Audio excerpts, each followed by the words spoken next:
"You will intercourse with us?" said the three giant alien princesses on the station. The station floated at the edge of neutral space, where trade routes crossed like quiet rivers of light. It was not large by human standards, but it was carefully built. Every wall, corridor, and system was designed for one purpose: first contact without disaster. Director Elias Monroe stood near the central window, hands behind his back, watching stars drift past. He had learned long ago that space looked calm right before something complicated happened. The alert came without sound. A soft shift in the light panels told him the station had detected arrivals, not ships in the usual sense. The sensors struggled, recalculating again and again as if the incoming objects refused to fit into known categories. Monroe did not panic. He straightened, adjusted his jacket, and activated the observation field. Three shapes appeared outside the station. They were enormous. Each figure dwarfed the station itself, yet they moved with careful precision, stopping at exactly the right distance. They looked vaguely humanoid, but scaled to impossible size, their forms wrapped in shifting light rather than armor or cloth. Their faces were calm, their eyes bright with layered patterns that hinted at deep intelligence. The translation system activated automatically. A single voice spoke, though the sound carried three tones woven together. "You will intercourse with us." For one long second, the command deck froze. Monroe felt the words land like a dropped glass, fragile and dangerous. Around him, technicians went stiff. A few looked away from their screens in shock. Others stared harder, hoping they had misread the text scrolling across their displays. Monroe raised a hand slowly. "Pause all response channels," he said. The station obeyed. He turned to the lead linguist, Dr. Sana Iqbal, whose eyes were already racing across layers of data. "That can't be right," he said calmly. "It's not wrong," she replied, choosing her words carefully. "But it's also not right." Monroe allowed himself a small breath. "Explain." "The translation is technically accurate," Iqbal said. "The problem is the concept. Their language uses a single term for a process that includes communication, memory exchange, cultural merging, and shared continuity. There is no direct human word for it. And the system chose that one?" "Yes," she said. "Because it matched the depth and permanence of the idea, not the human meaning." Outside, the three giant beings waited without movement. They showed no signs of threat. No weapons, no energy spikes, just presence. Monroe nodded. "Resume channels," he said. "But manual control only." The station's voice projected outward, calm and steady. "We acknowledge your statement. We request clarification of intent." The response came immediately.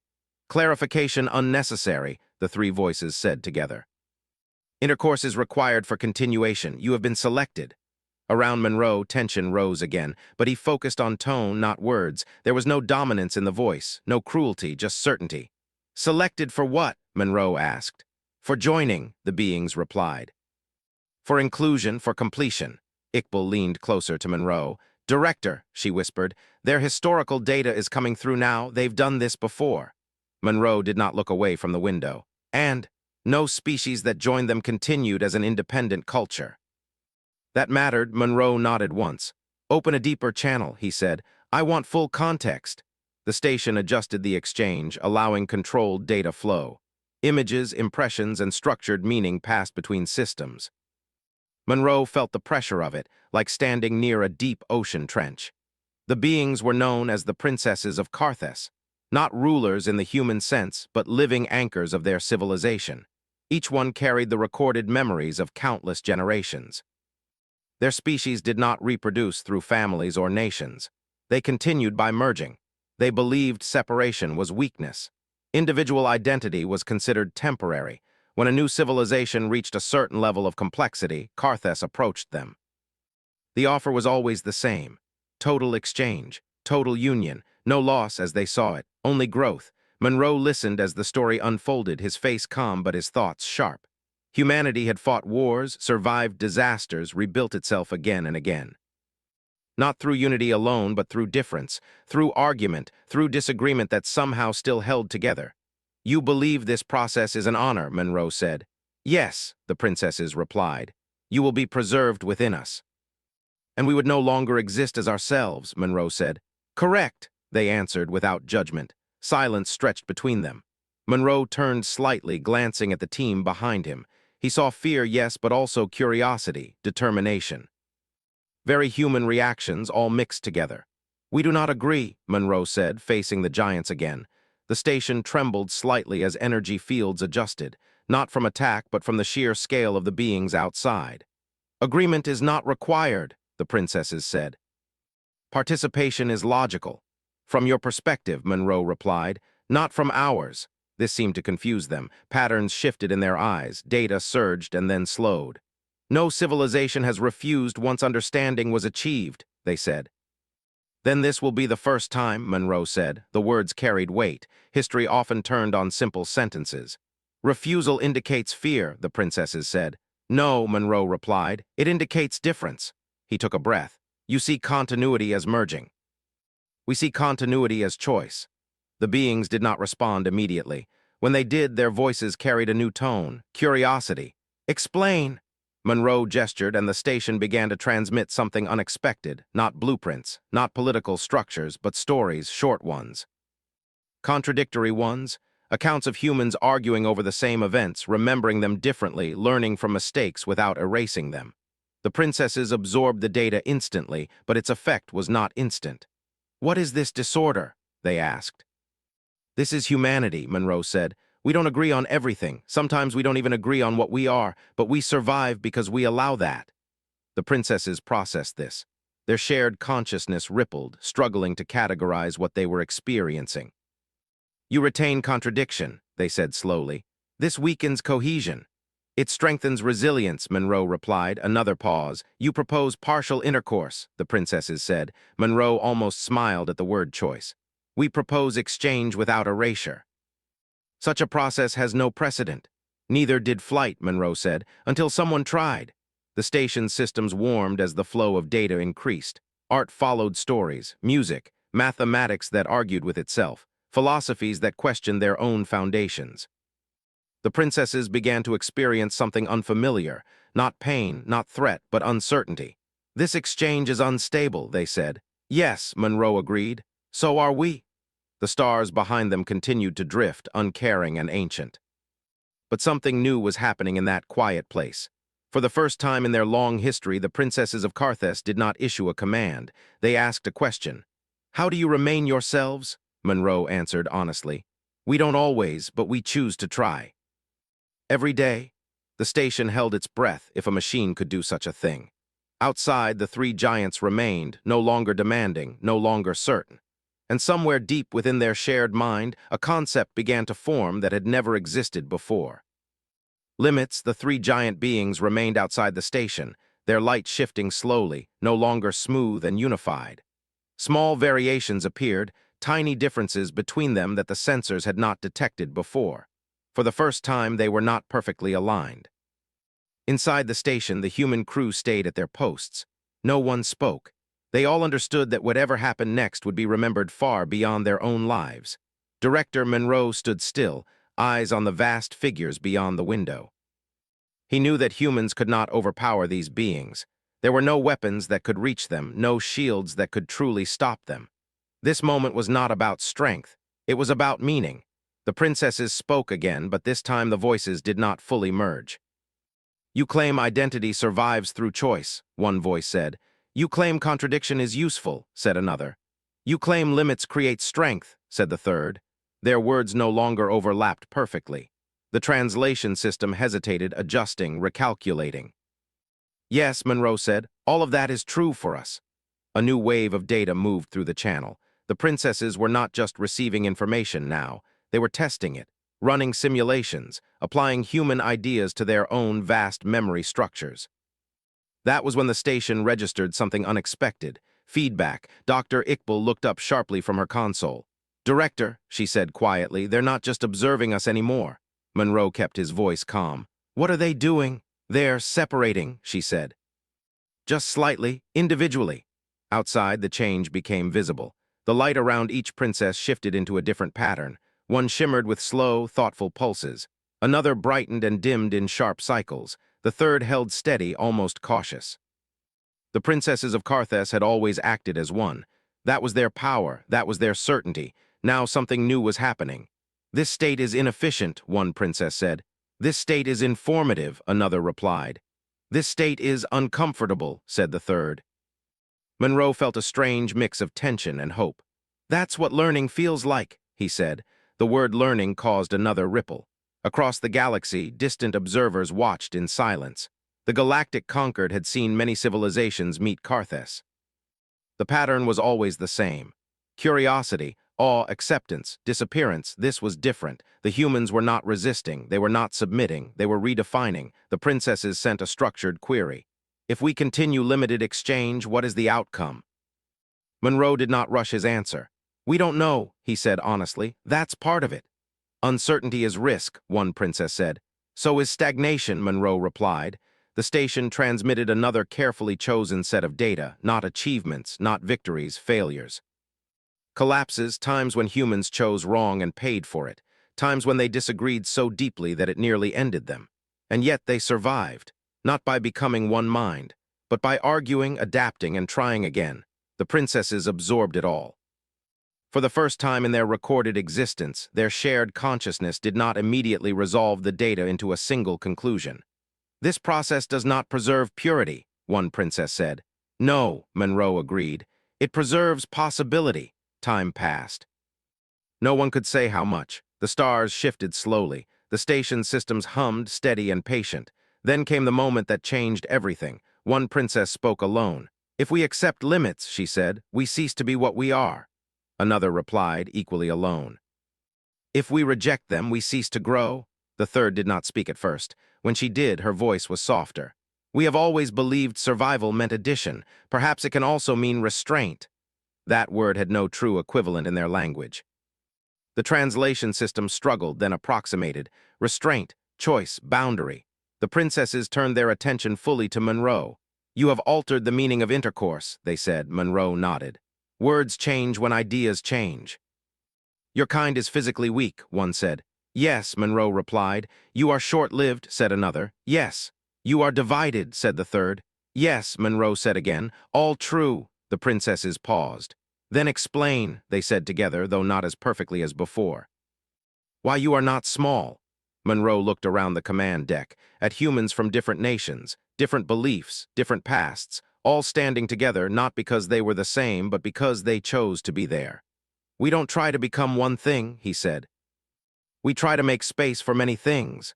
The station's adaptive systems responded to the rising complexity of the exchange, opening new layers of translation. The princesses experienced something unfamiliar again.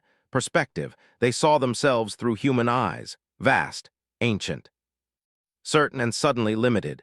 This realization is destabilizing, one princess said. It doesn't have to destroy you, Monroe said. It can change you.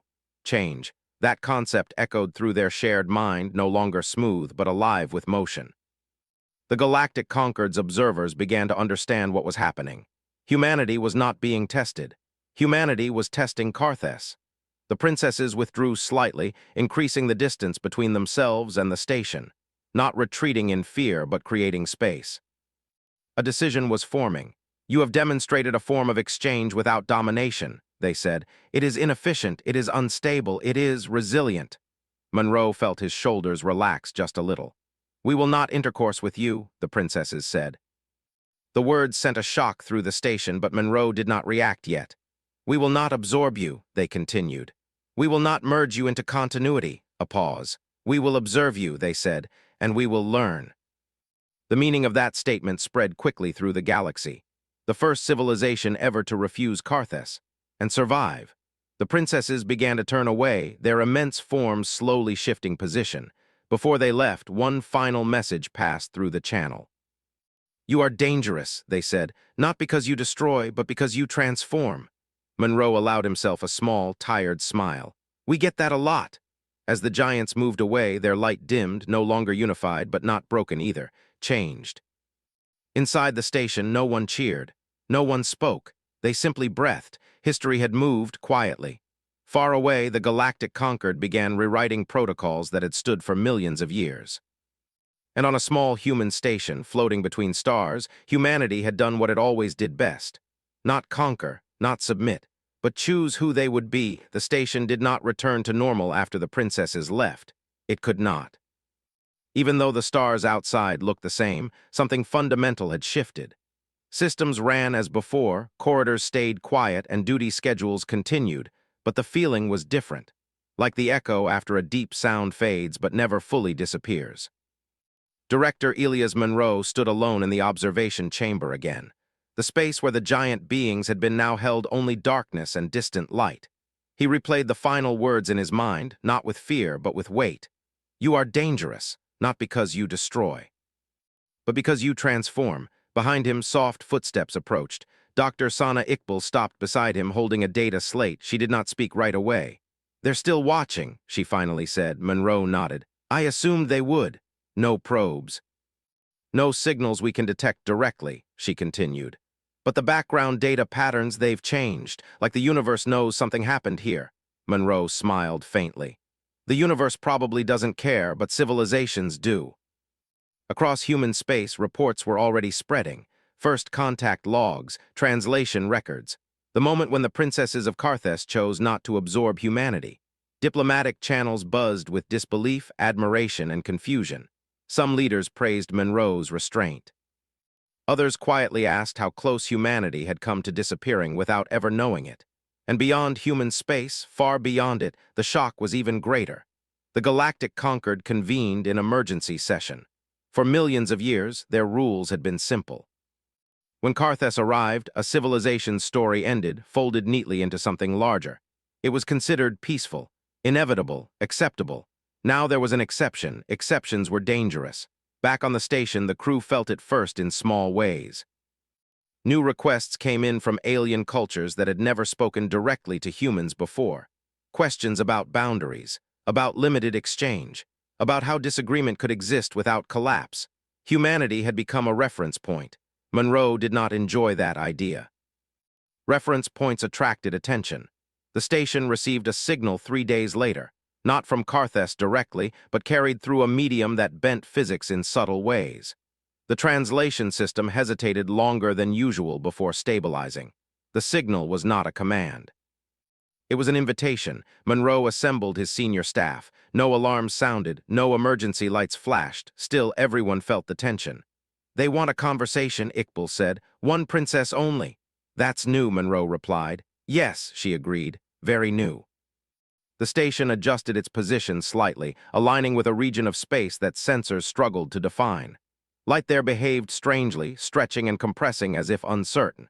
Then she appeared, only one this time. She was still immense, far larger than the station, but her light was different, less overwhelming, more focused. Where once 3 had spoken as one, now one spoke as herself. I am called Seelin, she said. The name carried a sense of individuality that made the translation system flicker. Monroe stood straight. I am Elias Monroe. Welcome back. I am not here to demand, Seelin said. I am here to understand. That sentence alone marked a turning point older than human history. You said your kind survives through choice, Seelin continued. Yet choice leads to division. Division leads to conflict. Conflict leads to loss. Explain how this is not failure. Monroe considered his answer carefully. Because loss isn't always the end, he said. Sometimes it's how we learn what matters. Seelin absorbed this. Her light shifted, forming patterns Monroe now recognized as contemplation. Since we left, she said, our unity has weakened. We do not function as before. Monroe did not interrupt. Some among us call this corruption, she continued. Others call it awakening. And you? Monroe asked. I do not know, Seelin said, and that uncertainty is loud. Monroe almost laughed, but stopped himself. That feeling never really goes away, he said. You just learn to live with it. Seelin focused on him. Your species is young, inconsistent, emotion-driven, yet you carry uncertainty without dissolving. We complain a lot, Monroe said. But yes. The princess sent a small, precise packet of data. A fragment of Carthage memory. Not overwhelming, not consuming. A story. It told of their earliest age when they were not unified, when they were separate minds that feared extinction, when they chose merging not out of superiority but out of terror. This is what we were before, Seelin said. We believed we had escaped fear. Monroe listened quietly. After meeting you, she continued, we have discovered fear again, not of death, but of change. Monroe met her gaze as much as a human could meet the gaze of a being like her. Fear doesn't mean you're failing, he said. It means you care about what you might lose. Seelan was silent for a long time. Then she asked, if we choose not to absorb civilizations anymore, what do we become? Monroe did not answer quickly. He had no map for that question. You become something new, he said finally, and you won't know what it is until you're there. The answer did not satisfy in a clean way, but it felt honest. Seelan withdrew slightly, not leaving, just creating space. You have changed us without touching us, she said. That is unsettling, Monroe nodded. It unsettles us too sometimes. The conversation continued for hours. They spoke of limits, of consent, of the difference between preservation and control. Monroe did not present humanity as a teacher or a model, only as an example of survival through imperfection. When Seelan finally departed, she left behind something no one expected, a promise. Karthus will not initiate intercourse with any civilization without mutual definition, she said. Your concept of boundaries will be tested. Perhaps it will fail, but it will be tested. The signal faded. News of that promise spread faster than any human ship could travel. Some civilizations celebrated, others panicked. Without Karthus to absorb them, they would have to face their own futures alone. Humanity watched it all with a mix of pride and worry. On the station, Monroe stood once more at the window. The stars looked the same, but he knew better now. Humanity had not won a battle. They had introduced an idea into the universe. That survival did not require becoming one thing. That strength could exist with limits. That even ancient, perfect systems could learn to choose. Monroe exhaled slowly. The universe was larger now, and far more interesting. The universe did not change all at once. It changed slowly, like a long breath being released after holding it for too long. Weeks passed after Seelan's promise. Then months. The station remained where it was, but it was no longer just a station. It had become a place people talked about in careful voices, a place where something old had bent without breaking. Director Elias Monroe felt the weight of it every day. Messages arrived constantly. Some were questions, some were warnings, some were quiet attempts by other powers to understand what humans had done without firing a single shot or making a single threat. Humanity had become something dangerous in a new way, not feared, considered. Monroe sat in the small briefing room, listening as reports came in from across human space. Trade partners were cautious but curious. Neutral worlds requested cultural exchanges with clear limits written into every agreement. Even long hostile rivals softened their tone, unsure how to deal with a species that had changed the rules without forcing them. Dr. Sana Iqbal stood near the display, arms folded. They're copying us, she said. Monroe looked up. Who is they today? Almost everyone, she replied. Limited data sharing, opt-in exchanges, mutual exit clauses, the idea of consent is spreading. That was always going to happen, Monroe said quietly. Yes, Iqbal said. But there's something else. She brought up a new data set. The symbols were unfamiliar, layered, and complex. Karthus? Monroe asked. Iqbal nodded. Internal divisions, nothing violent, but real debate. Some of them want to return to the old way. Others think that's no longer possible. Monroe leaned back in his chair. And Seelan? She hasn't spoken publicly, Iqbal said, but her influence is noticeable. Monroe exhaled slowly. Change never moved without resistance. He knew that better than most. That was when the station received another signal, not a message, a presence. The sensors reacted first, adjusting without alarms. Space near the station shifted, not tearing or breaking, but folding slightly like fabric pressed by a careful hand. Seelan appeared again. This time she was smaller, still immense by human standards, but reduced, focused, defined. The crew noticed immediately. Whispers spread through the command deck. She's choosing a shape, someone murmured. Monroe stepped forward. Welcome back, he said. I am experimenting, Seelan replied. With limitation. Her light held steady, no longer overwhelming the instruments. The station did not struggle to remain intact in her presence. You are welcome here, Monroe said. I know, she answered. That is part of the experiment. They spoke privately this time, the station providing a controlled space where meaning could flow without overwhelming either side. I have encountered resistance, Seelan said.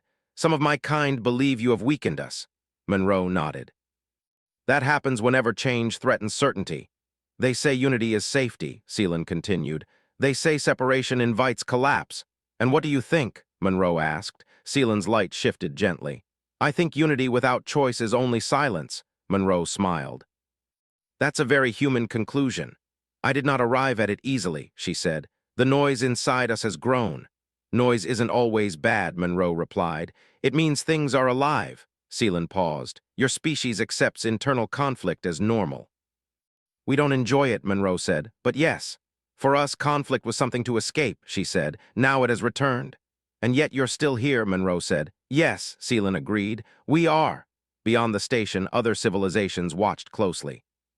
Some reached out to humans, asking how to build systems that allowed disagreement without collapse. Others asked darker questions, worried that without Karthus to absorb them someday, they would face extinction alone. Monroe answered what he could. He did not promise safety. He promised honesty. We survive because we keep choosing, he told them, even when it's hard. Not everyone liked that answer. On one distant world, leaders argued that humans had doomed the galaxy by removing a safety net. On another, people celebrated the chance to define their own future without being folded into something larger. The universe was arguing. Humanity had started a conversation that would not end quickly. Seelan returned often after that, sometimes alone.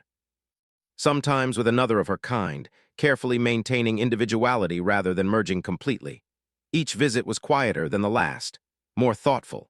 One day, as stars drifted past the station window, Seelan asked a question that surprised Monroe. What do you fear now? She asked. Monroe did not answer right away. He had been asked many questions by many beings, but few asked that one so directly. We fear being wrong, he said finally. We fear that what worked this time won't work next time. Seelan considered this. Yet you proceed anyway. Yes, Monroe said, because stopping doesn't make the fear go away. Seelan's light dimmed slightly, a sign Monroe now understood as agreement. Karthus once believed we had reached the final shape of existence, she said. You have shown us that no such thing exists. That can be uncomfortable, Monroe said. Yes, she replied, and freeing. The galactic conquered struggled the most. Their entire structure was built around predictable outcomes. Karthus had been one of those outcomes, reliable. Inevitable, now nothing was guaranteed. They requested a human representative. Monroe declined. Instead, he sent a small team, ordinary humans, linguists, engineers, philosophers, people who disagreed with each other openly in the meetings. The Conquered did not know what to do with that. On the station, life continued. Repairs, shifts, meals shared in quiet rooms. The crew understood they were part of something larger, but they did not treat it like a victory parade. Humanity had learned long ago that pride without care led to disaster. One evening, Monroe stood alone again, watching stars. Seelan appeared beside the station, her presence now gentle rather than overwhelming. I will not visit as often, she said. Monroe nodded. I expected that. We must face ourselves, she continued, without leaning on you. That's usually how it goes, Monroe said. Before she left, she asked one last question. If one day your kind fails, she said, what will you want to be remembered for? Monroe thought of arguments, art, mistakes, laughter, stubborn hope. For trying, he said. For choosing even when it was easier not to. Seelan's light pulsed softly. Then you will be remembered. She departed, not fading but moving on. The station returned to its quiet orbit. The universe did not become safer. It became more open. And humanity, small and fragile and divided, remained exactly what it had always been. A species that chose to keep going.